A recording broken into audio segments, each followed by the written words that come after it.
بسم الله الرحمن الرحيم. الزمالك اكبر قلعه في مصر، اكبر واحده قلعه مش اكبر قلعه، لان ده ما ينفعش يبقى اكبر قلعه في مصر.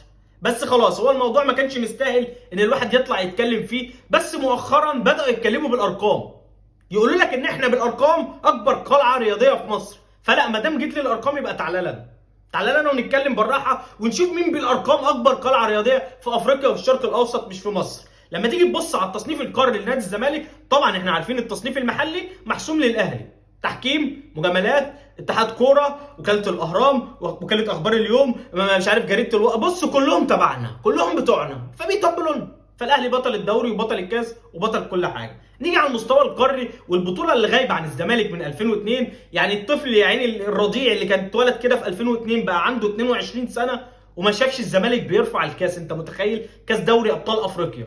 لما تيجي تبص على التصنيف القاري للزمالك، طبعا في المرتبه الاولى مفيش خلاف، طبعا